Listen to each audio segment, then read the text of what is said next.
Welcome everyone to Dove Valley, a very somber Monday, as always after a loss. I am Ryan Green, joined by Jake Marsing. Jake, we talked about it on Friday that this game scared us, and I think we saw exactly why. Although we did pick the Broncos to win, just give me your instant reaction. Well, the instant reaction, first off, Ryan, is that I'm staring directly into the sun, and so my face is a little bit blurry. No, it's my fault. Okay. It's my fault, so bear with me here. Broncos lose yesterday 13-10 to the Tennessee Titans in a game that played out in a lot of ways exactly like I thought it was going to. Yeah. Very ugly, sloppy, knockdown, drag-out game. It was not a great game for the Titans particularly. Right. Marcus Mariota completed 6 passes in the entire game. The difference, however, was the Titans' ability to run the football and the Broncos' inability to run the football. We have said it, or I have said it, over and over again this season. When the Denver Broncos cannot run, the Denver Broncos cannot win, Ryan. And they couldn't win. 51 passes, just 9 rushing attempts out of this game. Justin Forsett. And how many yards on those rushing attempts? I forget. How many yards, Ryan? Was it 18? Something like that. 18 I think it's 9 for 18. That sounds right. Justin Forsett fumbles on the first play, and it's a disaster. On the best run of the day. Yeah, and probably, I mean, he showed some burst on that run, Yeah. too, until, he dropped the football. It just feels like this Broncos team is a little bit, I'm not going to say snake bit, because they have a Lombardi trophy in there. Right. But they're all those things that we talked about at the beginning of the season, right? That the Broncos were counting on. Those crazy last-second plays, they're not getting them, and in many cases those things are happening in the opposite direction. They're happening against the Broncos. Happened yesterday with A.J. Derby fumbling on and they were headed on a pretty nice drive into field goal range. It looked like Trevor Siemian was about to make himself a legend, and then Derby fumbles the game away. Right. I mean, even I was surprised at the fact that the Broncos had a chance to take the lead early or late in the game, because early in the game it was just an absolute domination.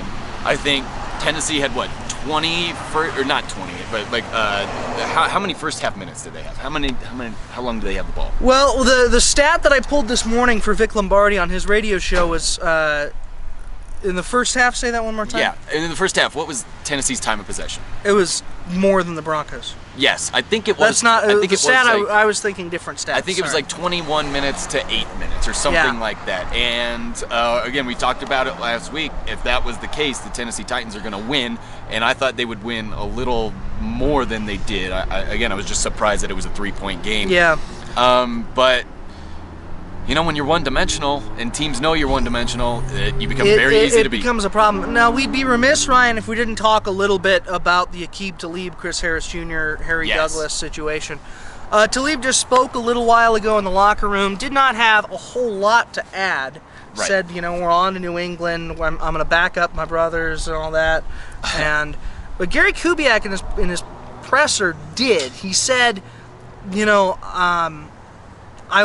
a tough football team, and I like that. And he said he's going to file the Harry Douglas play on Chris Harris Jr. Okay. Going to send it to the league, and he's going to let the league know his opinion about that. He wasn't going to tell all of us schlubs in the media really what he thought. But it's clear that Gary Kubiak was not a fan of that play. The other play he was not a fan of and he got asked about that I found interesting, Emmanuel Sanders.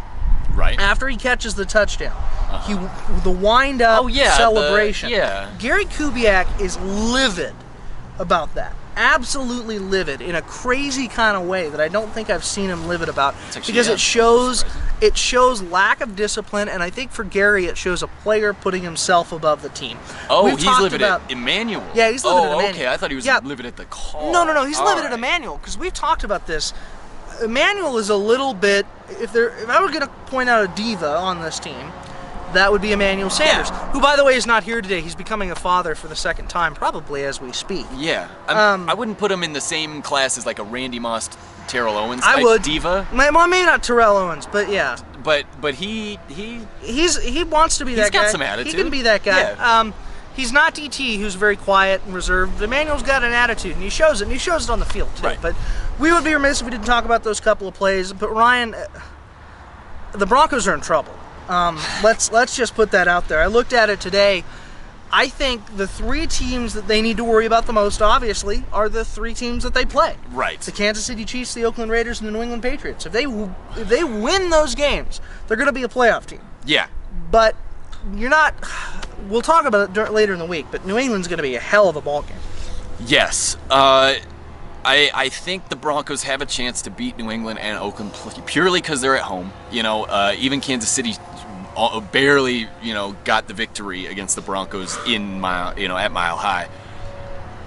But if I'm thinking logically, I truly don't see one win in the next 3 weeks. This team is staring 8-8 in the face. Yeah, and it's you don't want that. I truly think that the Broncos are more talented than that.